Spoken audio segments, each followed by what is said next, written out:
Hello guys, my name is Taira Hassan and welcome back to another video of HTML course. So today we are going to talk about HTML paragraph. We have already talked about them in my previous videos and in multiple examples we have used this paragraph tag. So let's have a look on it again. So here are the two paragraphs. Uh,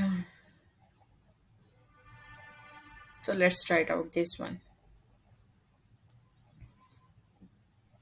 Whether you break your text inside the code, but the paragraph will take it as a complete paragraph. So here is the example.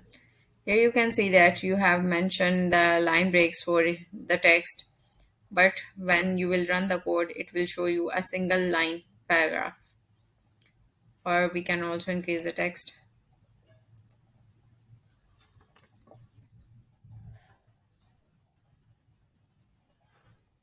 Run. Here you can see that the text between E and the P and paragraph and tag, it will count it as a single paragraph. So here is the next thing, next paragraph starting and ending. Then this is the third paragraph. There is the result. You can see that. This way you can structure your page content.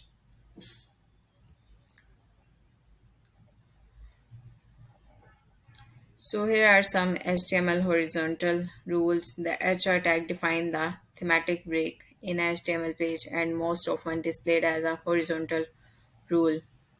The HR element is used to separate content or define a change in an HTML page. So let's have a look here.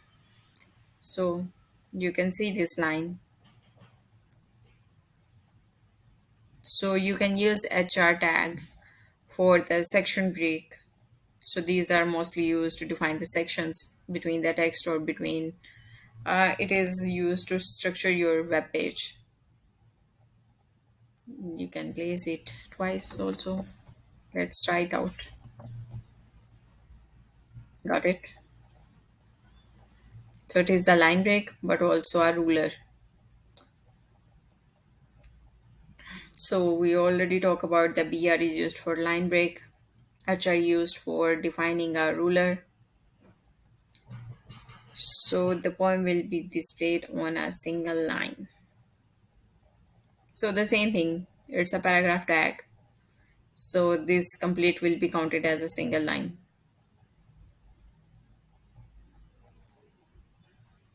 So this is another element of pre HTML pre element defined pre-formatted text. So let's try it out. So it will keep the same structure as defined in your code.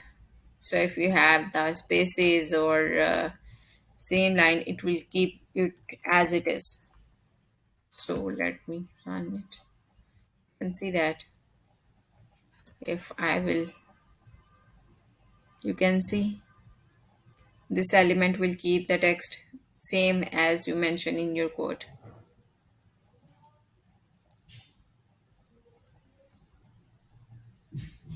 Don't forget to exercise it. So now we are going to cover HTML styles. So the same thing, we already talked about style attribute in my previous videos. By using style attribute, you can add style to any element such as color, font, or many other things which you define in CSS. So it is called the inline CSS by using style attribute.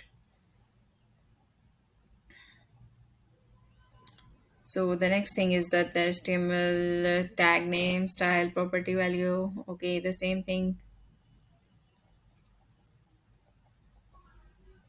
It is also a CSS property of changing background color. You can define inside the uh, this is the body tag. So we are going to apply background color to the complete body section. Here is the result. So what about if I only